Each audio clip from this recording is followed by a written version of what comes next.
बिस्मिल्लाहिर्रहमानिर्रहीम। आने वाले टाइम में साउथ ईस्ट एशिया का जो रीजन है जिसमें पाकिस्तान, चाइना, ईरान, अफ़गानिस्तान, इन तमाम कंट्रीज़ में काफ़ी हम चेंजिंग देखेंगे। वो चेंजिंग पॉलिटिकल लिहाज से होगी, वो चेंजिंग मुख्तलिफ़ मुल्कों के एक दूसरे के साथ रिलेशंस की सूरत में होगी, वो जो चेंजिंग होगी वो सफारतखानों के साथ एक दूसरे के साथ लिंक्स में तब्दीली होगी, वो चेंजिंग इंफ्रास्ट्रक्चर में काफ़ी कुछ होगा, मुल्कों का आपस में इंफ्रास्ट्रक्चर में काफ़ी कुछ तामीर होगा। कल एक रिसेंटली न्यूज़ आई थी जिस न्यूज़ के बाद ये उम्मीद की जा रही है, बड़े बड़े जितने भी न्यूज़ ब्रॉडकास्टर्स होते हैं वो ये प्रिडिक्ट कर रहे हैं कि आने वाले वक्तों में पाकिस्तान, चाइना, अफ़गानिस्तान और ईरान, इन तमाम मुल्कों के एक दूसरे के साथ रिलेशन में काफ़ी तब्दीली आएगी। और दूसरी चीज़ आज की वीडियो की, क्या सुपर पावर होने के लिए ये चीज़ लाजमी है कि आपके पास असले के बड़े बड़े फॉर्म हों, आपके पास बड़े बड़े असलर न्यूक्लियर वेपन्स मौजूद हों, आपके पास एग्रीकल्चर के बड़े बड़े वसी ज़खायर मौजूद हों? क्या ये चीज़ सुपर पावर बनने के लिए लाजमी है, या जिस मुल्क के पास ये चीज़ें मौजूद हैं क्या वो सुपर पावर होगा, या वो मुल्क सुपर पावर होगा जो आने वाले 1 सदी 1.5 सदी की सोच अपने माइंड में रख के अपने आप को लेकर चलता है? जब हमारी पहली चीज़ सिचुएशन क्लियर हो जाएगी तो ऑटोमेटिकली जो सेकंड चीज़ का जो आंसर है एक सुपर पावर होने के लिए कौन सी चीज़ लाजमी है वो हमारे पास खुल के सामने आ जाएगा।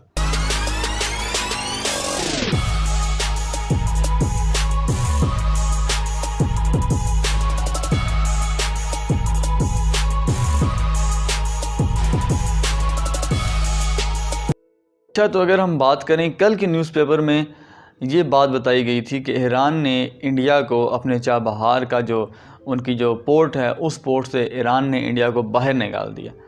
जब सी पैक 2016 में स्टार्ट हुआ था पाकिस्तान में, नया पाकिस्तान में जब चाइना ने इन्वेस्टमेंट की थी और कितने बिलियन डॉलर्स की ये इन्वेस्टमेंट थी, पूरे पाकिस्तान में मुख्तलिफ़ प्रोजेक्ट्स लग रहे थे, हर तरह के प्रोजेक्ट्स लग रहे थे, एजुकेशन के लिहाज से, टूरिज़म के लिहाज से, इंफ्रास्ट्रक्चर के लिहाज से, फैक्ट्रीज़ को प्रमोट किया जा रहा था, चाइनीज़ वर्कर्स यहाँ पर आके काम कर रहे थे। तो एट द सेम टाइम जो मेन पॉइंट था उस सी पैक का वो था गवादर पोर्ट, जो कि सबसे नेचुरल डीपेस्ट पोर्ट मानी जाती है पूरी दुनिया में, कि इस जैसी पोर्ट है ही नहीं, मतलब जिसमें बड़े बड़े बहरी जहाज़ आराम और सुकून से खड़े हो सकते हैं, उनमें उनको कोई मसला नहीं आता है। वो सबसे डीपेस्ट पोर्ट गवादर पोर्ट जो कि बलूचिस्तान में, पाकिस्तान में मौजूद है। जब सी पैक में गवादर पोर्ट को इतनी अहमियत दी गई तो at the same time, at the same spot, India ने ईरान की जो चाबहार पोर्ट है जो कि गवादर पोर्ट से जिससे कुछ ही फासले पर मौजूद है, चाबहार पोर्ट पे इंडिया ने ईरान को कहा कि भाई हम चाबहार पोर्ट को खुद बिल्ड करेंगे, हम इसकी सिक्योरिटी की ज़िम्मेदारी भी खुद लेते हैं, इसमें जितना भी इंफ्रास्ट्रक्चर है वो हम अपने पैसों से बिल्ड करेंगे और बिल्ड करने के बाद हम ये आपके हवाले कर देंगे। इससे होगा क्या, इससे एक तो ईरान और इंडिया के रिलेशन एक दूसरे के साथ बहुत अच्छे हो जाएंगे। जब मज़ीद वक्त गुजरता गया, इंडिया ने ईरान के साथ मिलकर चाइना को और ख़ास तौर पे पाकिस्तान को ये ऑफ़र पेश की कि हम गवादर पोर्ट और जो चाबहार पोर्ट है उसको मिलजुल कर इन दोनों को मिलाकर एक ही काम करते हैं। उस टाइम पे तो ये ऑफ़र एक्सेप्ट नहीं हो सकी थी पाकिस्तान की तरफ से, चाबहार की पोर्ट की जो ऑफ़र की थी, मगर जो चाइना ने पाकिस्तान में जो अपनी इन्वेस्टमेंट थी उसका आगाज़ कर दिया था, और साथ ही इंडिया ने ईरान में भी चाबहार पोर्ट का उसका आगाज़ कर दिया, उसको बिल्ड करना अपने सारे खाते पर।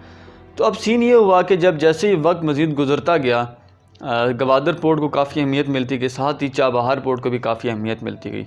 उस टाइम पे अमेरिका ने ईरान पे काफ़ी पाबंदियां लगा दी थी कि आप ये कोई काम नहीं कर सकते, आप ये काम नहीं कर सकते, मगर वो मुआहदा जो ईरान और इंडिया का हुआ था उस मुआहदे पर कोई पाबंदी नहीं थी। उस मुआहदे पर ईरान को कहा गया था कि you can do what ever you want, आप जो कुछ करें अपनी मर्ज़ी से, हम आपको नहीं रोकेंगे या टोकेंगे नहीं कि आप ये क्यों कर रहे हैं, किसकी परमिशन ली है आपने, आपको अलाउ करते हैं कि आप लोग करें ये काम। जब गवादर पोर्ट बनना शुरू हुई, इस पर काफ़ी काम होता गया, साथ चाबहार पोर्ट भी चलती गई। अब जो मेन एम था, जो मेन मिशन था कि किसी तरीके से गवादर पोर्ट को चाबहार पोर्ट के आमने सामने लाकर खड़ा कर दें ताकि वो एक दूसरे को मतलब गिराने की कोशिश करें, या दूसरा इसका सेंस ये भी बनता है कि कम से कम जो रिलेशन है पाकिस्तान और ईरान के मुस्लिम होने की हैसियत से वो रिलेशंस भी इसकी वजह से काफ़ी ख़राब होने के वो चांसेस बन रहे थे कि ये चाबहार पोर्ट में, क्योंकि ईरान में इंडिया इन्वेस्ट कर रहा था, पाकिस्तान में चाइना इन्वेस्ट कर रहा था, पाकिस्तान की इंडिया से नहीं बनती है और चाइना की भी इंडिया से नहीं बनती है, पाकिस्तान की भी इंडिया से नहीं बनती है, और ईरान की और चाइना की इतनी उस तक बनती नहीं थी उस टाइम में। तो वो आपस में फिर दो मुल्क एक दूसरे के आमने सामने आ रहे थे। तो मगर जब वक्त गुजरता गया, 4 साल इस चीज़ को गुजर गए, 4 साल गुजरने के बाद इंडिया जब आगाज़ कर रहा था चाबहार पोर्ट का, वो डर रहा था कि हम इधर इन्वेस्ट करेंगे तो पता नहीं ये इन्वेस्टमेंट हमें हमारे लिए फ़ायदेमंद साबित भी होगी कि नहीं। तो इसी डर में इंडिया ने 4 साल का अरसा गुजार दिया। जब 4 साल का अरसा गुजर गया, चाबहार पोर्ट आधी बनी आधी नहीं बनी, इसी तरह वक्त मज़ीद गुजरता गया। 4 साल के बाद चाइना ने आके कदम लगाने की कोशिश की ईरान में, मगर ईरान ने उससे पहले इंडिया को किक आउट कर दिया कि भाई आप अपना बोरिया बिस्तरा गोल करें और आप यहाँ से 9-2-11 हो जाएं। हम चाबहार से लेके अफ़गानिस्तान के करीब ईरान के एक शहर है, वहाँ तक हम 625 किलोमीटर की जो रेलवे ट्रैक है वो बिछाएंगे। इसके साथ साथ हम चाबहार पोर्ट ख़ुद बिल्ड करेंगे, रेलवे स्टेशन ख़ुद बिल्ड करेंगे, इंफ्रास्ट्रक्चर ख़ुद बिल्ड करेंगे। आपकी हमें ज़रूरत नहीं है, क्योंकि वो मुल्क जो सिर्फ 625 किलोमीटर की रेलवे लाइन नहीं बिछा सकता, उस मुल्क से क्या हम एक्सपेक्ट कर सकते हैं कि वो मुल्क हमारे मुल्क में आगे कोई इंफ्रास्ट्रक्चर बिल्ड करेगा। ईरान ने इंडिया को तो खुदा हाफिज़ कह दिया, साथ ही मौके पर चौका मार दिया चाइना ने आके। चाइना ने ईरान के इस मुश्किल घड़ी में हाथ थामा और कहा कि हम $400 बिलियन की इन्वेस्टमेंट ईरान में करेंगे। ईरान ने जब ये इन्वेस्टमेंट सुनी तो ईरान तो खुश हो गया कि भाई इतनी ज़्यादा इन्वेस्टमेंट हमारे मुल्क में आ रही है। ईरान और चाइना के जो बायलैटरल रिलेशंस थे वो काफ़ी अच्छे होना शुरू हो गए, अब आपस में इनके मुआहदे भी होना शुरू हो गए। आने वाले 25 सालों तक चाइना $400 बिलियन ईरान में लगाएगा, जिसमें इंफ्रास्ट्रक्चर की जो उनकी इंफ्रास्ट्रक्चर को काफ़ी बिल्ड करेगा, टूरिज़म को काफ़ी प्रमोट करेगा। इसके साथ साथ जो उनका शिपिंग का जितना भी काम होता है, ये पोर्ट्स वगैरह शिप्स नए बनते हैं, ये उनमें काफ़ी काम करेगा। इसके साथ साथ ऑयल ईरान में काफ़ी ज़्यादा पाया जाता है। ईरान ने चाइना को ऑफ़र किया कि भाई आप हमारी मुश्किल घड़ी में आपने हमारा हाथ पकड़ा है, तो आप हमारे मुल्क से तेल निकालें, वो ख़ाम तेल निकाल के आप लेकर जाएं, कुछ हमें दें, कुछ अपने पास रखें। अब दोस्ती का ये मेयार होता है कि अगर आपकी कोई हेल्प कर रहा है तो बहैसियत इंसान आपकी भी ज़िम्मेदारी बनती है कि आप मुफ्त ही ना रहें, हम भी उसकी कुछ हेल्प कर दें, ताकि वो जो एक रिलेशंस मेरिट की बेस पर बनते हैं तो उसको बनने रहना चाहिए। ईरान ने भी यही काम किया। ईरान ने चाइना को कहा कि भाई हम आपको ख़ाम तेल देंगे, इसके मुखालिफ में हम आपको ख़ाम तेल देंगे, ताकि ये ना समझे कि हम बिल्कुल मुफ्त काम करा रहे हैं। ईरान चाइना को ख़ाम तेल देगा, चाइना ख़ाम तेल को साफ़ करेगा, उसके बाद कुछ तेल ईरान को देगा, कुछ तेल अपने पास रख लेगा। आने वाले 25 सालों में चाइना इन्वेस्टमेंट करने जा रहा है ईरान में, तो एक खत्ते के जितने भी रिलेशंस हैं वो, या खत्ते की जितनी भी सिचुएशन है, कंडीशन है, वो काफ़ी हद तक चेंज हो जाएगी। चेंज होने की वजह यह है कि जब ईरान इंडिया और अफ़गानिस्तान 2016 में जब इन्होंने मुआहिदा किया था, उस टाइम सिर्फ पाकिस्तान और चाइना एक साइड पे हो गए थे। और आपको इस बात का पता होगा कि ईरान, अफ़गानिस्तान और इंडिया ये तीनों पाकिस्तान के हमसाया मुल्क हैं। जब 3 हमसाया मुल्क एक साइड पे हो जाए और एक हमसाया मुल्क दूसरी तरफ अकेला खड़ा हुआ है, तो ऑब्वियसली बात है कि माइंड में क्या चीज़ आती है, ये आप लोग भी समझ सकते हैं और मैं भी अच्छे तरीके से समझ सकता हूँ। मगर उस टाइम पे जो अल्लाह ताला करता है वो अच्छे के लिए करता है। 4 साल का अर्सा इन्होंने इसी बात पे, इसी डर में गुजार दिया कि हम इन्वेस्टमेंट करें या ना करें, करें या ना करें। वक्त गुजर चुका है, तो अब फिर इंडिया को इस मुआहदे से बाहर निकाल दिया ईरान ने और चाइना को इन कर लिया। इसके साथ वो जो रेलवे लाइन पर जाएंगे वो ईरान के चाबहार से लेके अफ़गानिस्तान के, ईरान के बॉर्डर के अफ़गानिस्तान के साथ एक छोटा सा शहर लगता है, वहाँ तक जरदान, वहाँ तक ये रेलवे की लाइन 625 किलोमीटर बनाएंगे। इसके साथ चाइना की जब एंट्री होगी ईरान में, चाइना पाकिस्तान का मुखलिस दोस्त है, मुश्किल वक्त में पाकिस्तान का साथ देता है, तो वो एक बायलैटरल रिलेशंस मज़ीद ईरान के साथ बेहतर होंगे। अच्छा, अब जब ईरान इंडिया के साथ ये मुआहिदा कर रहा था तब इस पर कोई पाबंदी नहीं लगी थी। अब जैसे ही ईरान ने चाइना के साथ दोस्ती का हाथ बढ़ाया, उनके रिलेशंस अच्छे होना शुरू हो गए, तो साथ ही मुख्तलिफ़ कंट्रीज़ पर उन पर पाबंदियाँ लगाना शुरू कर दी कि भाई आप ये मुआहिदा ना करो, हम आपकी हेल्प करेंगे, हम आपको सपोर्ट कर देंगे, भाई आप चाइना के साथ ना करो। क्यों चाइना के साथ ना करो? बिकॉज चाइना चाबहार पोर्ट को बेहतर कर रहा है,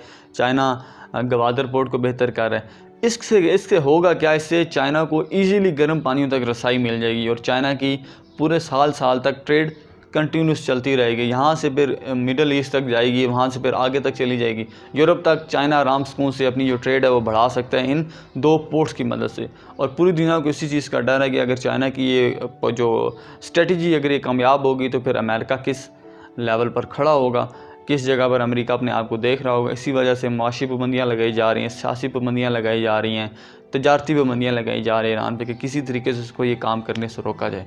मगर हर इंसान यही चाहता है कि उसका मुल्क या उसका घर तरक्की करे, उसको दूसरों की परवाह तो नहीं होती कि दूसरे इस पर पाबंदियाँ लगा रहे हैं कि नहीं लगा रही। तो ईरान भी वही कर रहा है जो उसको बेहतर लग रहा है। हमारी दुआ ईरान के साथ है। अब उस सवाल की तरफ आते हैं जो मैंने आपसे शुरू में पूछा था, सुपर पावर बनने के लिए क्या चीज़ लाजमी है? क्या ये चीज़ लाजमी है कि आपके पास बड़े बड़े असले के आपने फार्म बनाए हुए हों, बड़े बड़े आपके पास एग्रीकल्चर की वो बड़ी बड़ी मिलें आपके पास चल रही हों, आपके पास पैसों की सही कंपनियाँ हो, इन्वेस्टमेंट हो, या तरक्की याफ्ता या सुपर पावर मुल्क बनने के लिए ये चीज़ें याद लाजमी हैं। ये सिर्फ ये दिमाग का होना लाजमी है कि वो मुल्क जो आने वाली सदियों सदियों तक सोच रहा है कि भाई मैंने अपने मुल्क को किस तरह लेकर जाने, आने वाले 10 सालों के बाद क्या होगा, आने वाले 25 सालों के बाद क्या होगा।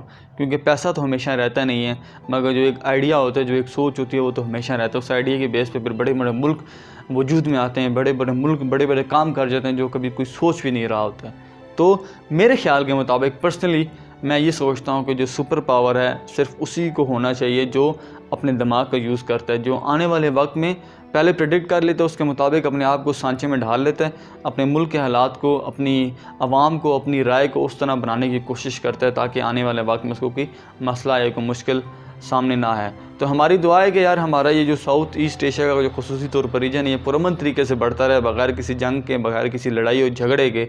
एक दूसरे पर इल्ज़ाम तराशियों के खेल काफ़ी कुछ हो गया, क्योंकि इंसान ख़ास तौर पे जो मुल्क है वो अपने नेबर कभी नहीं बदल सकता। दोस्त और दुश्मन बदल लेता है मगर उसके नेबर्स कभी नहीं रहते हैं। तो नेबर से हमेशा जंग करते हुए भी इंसान अच्छा नहीं लगता है।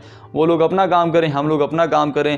क्योंकि जब चाबहार पे इंडिया ने काम किया था तो पाकिस्तान ने कोई सवाल नहीं उठाया था इस पर, ना ही पाकिस्तान ने इस पर कोई एतराज़ात उठाए थे कि भाई गवादर पोर्ट चाइना बना रहे, इंडिया तो चाबहार क्यों बना रहा है। तो पाकिस्तान भी खुश था कि चलो यार इसी बहाने एक जो रीजन का जो इंफ्रास्ट्रक्चर है वो बेहतर होगा, इकॉनमी बेहतर होगी, इन्वेस्टमेंट आएगी, सरमायाकारी बढ़ेगी मुल्कों में, एक इस रीजन का जो गुर्बत का जो लेवल है वो मज़ीद नीचे चला जाएगा। मगर दूसरी तरफ इंडिया की बात करें तो इंडिया को तो वैसे ही ख़ारिश होती रहती है पाकिस्तान से कि किसी तरीके से हम पाकिस्तान को डिग्रेड करें या पाकिस्तान को जो इज़्ज़त का लेवल उसको कम करें। अल्लाह जो करता है अच्छे के लिए करता है। वक्त बदल गया है, अब इंडिया को ईरान ने इस मुआहदे से बाहर निकाल दिया और अब चाइना ने अपनी एंट्री मारी $400 बिलियन के साथ। और इसके साथ साथ मैं समझता हूँ चाइना को ही सुपर पावर होना चाहिए जो कि हकीकी मायनों में इस चीज़ का हकदार बनता है। अल्लाह ताला इस्लाम की, पाकिस्तान की हिफाजत फरमाए और आने वाले वक्तों में हमारे इस एशिया को और ख़ास तौर पर मुसलमान ममालिकों को, जितने भी मुल्क हैं मुसलमानों के, एक दूसरे के साथ पुरअमन तरीके से रहने की तौफीक अता फरमाए और इस्लाम का और पाकिस्तान का हर जगह अल्लाह ताला नाम रोशन फरमाए। अस्सलाम वालेकुम।